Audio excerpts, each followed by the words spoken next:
words, things natural and you feel proud. Upon my touching the subject of majesty, Satan's moon reflected as his royal blood incites him to great things. And he said that in the restless republic of birds, there are also those who submit to slavery. And he added that he only lives subdued by force, and that he would never submit to another man of his own free will. So there's this absurd play that has the culture of survival embedded at its center, because the writer is someone who's escaped political persecution to reinvent herself in this country that is supposed to be a country that is promises a future for everyone, no matter where you're from. So that's kind of the play around the play. But then as a black play director, I'm inviting the audience to think about how this play relates to a modern American audience. So by casting a black man as heir to a throne, and his father as a white woman, immediately you have to kind of take a step back and say, wait, that's not too far from what it looks like to be a black American in this country, right? In the sense of like, the first time you see the character, he's in chains. Yes. But he's a prince in chains. He's someone who has the complete promise of his heritage. He should be able to completely fulfill his destiny and to achieve any of the dreams that are within his heart, but the circumstance of his birth have limited how he sees himself and who he can be. But that's complex in itself. The Yeah. circumstances of his birth, to a throne of magnitude. Yeah. And that kind of threw me for a second. I started thinking of what's happening right now within the past month or so, or a couple of weeks or so, with what's happening in Buckingham Palace, and then Meghan marrying Harry, and then here in the United States.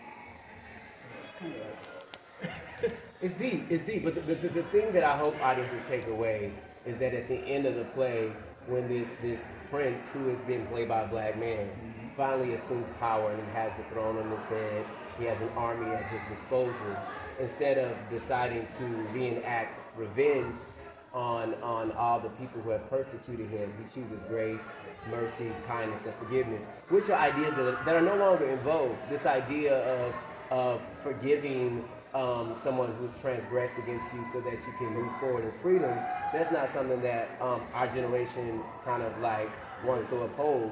And so the end of the play is this happy ending, where at the end of the play you have a Latinx woman taking over the kingdom. You have He doesn't get it, even though he's the prince. well, it's not that he doesn't get it. He gets something even beyond.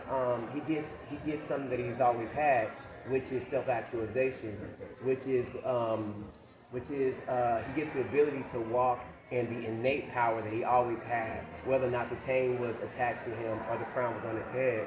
Your internal value is non-negotiable. It is what it is, no matter what you have or what you don't have. And that's something I'm trying to say. Yeah, well, tell me about the Prince involved, Prince music involved in this. Well, I just like Prince. Okay. I think Prince is he's one of the greatest artists that this country have ever created. And so, and he's got this song, Why Do We Scream at Each Other? Right. And I think that's what I'm trying to say with the play. It's like, why do we fight one another when we could be living in harmony?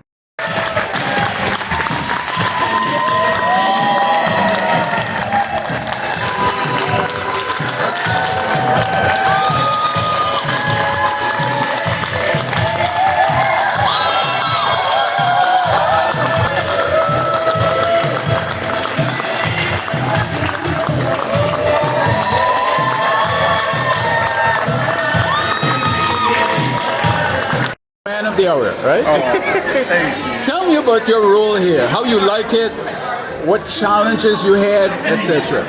So I played Astolfo, the Duke of Muscovy. Yeah. And I enjoyed this character so much because I've never played a prince before. So that was such a challenge to carry myself as a prince with a backstory, with a life, and I really wanted to be king. But I never ever got the chance to be king, spoiler alert.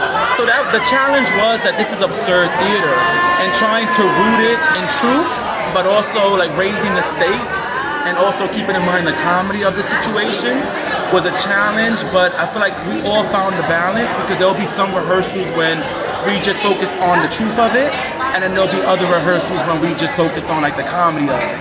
And then we found this beautiful balance of both, which I think is really fun. And this has been the best audience we've ever had because everyone was so engaged and they went along the ride with us. So I'm just really grateful to be a part of this amazing play. It's history in the making. This is the second time it's been done in the past over 40 years. So this is history, this is revolutionary. So I'm just really grateful to God. So where are you from? I'm from New York City. Yeah, born and raised in the Bronx, New York. Yeah. I started acting at church. I fell in love with it. It's my ministry. You know, I want to touch people's lives. I want to reflect light to them. And did you know that this play was written by a Cuban? I didn't know at first until Stevie Walker-Webb, the director, told me, and then I Googled Irene Fornes because I didn't have the pleasure of knowing her work beforehand, and I fell in love with her. Like, she was amazing, queer, revolutionary, raised the stakes, thought outside the box, just a special, special person. So I'm so excited to be introduced to her work and be doing her work now in this generation. Well, what does it say for the people who knew you from New York and probably followed you here to Baltimore? I want to say thank you so much for supporting me, for loving me. I'm the people's champ. And if I make it, we all make it. So I'm excited. Thank you. Yeah, thank you too. Tell us about this enthusiasm for this final play here. Well, it's such a pleasure and a joy because Maria Irene Fornes, who is a prolific theater artist who's no longer with us, is an ancestor now. She was a radical playwright who used to take these classic works and turn them into these fun things that she wanted to do her way. And this is the first time this play has been done since 1981, and it's really, really exciting to get to do that here at BCS. So. Wow. You are really fired up about this play. Just a little bit. It's kind of my job. They do pay me to be this fired up a little bit. You know? And I would be fired up regardless. Yeah. Did you? Is there a new enthusiasm for you now that you're in Baltimore?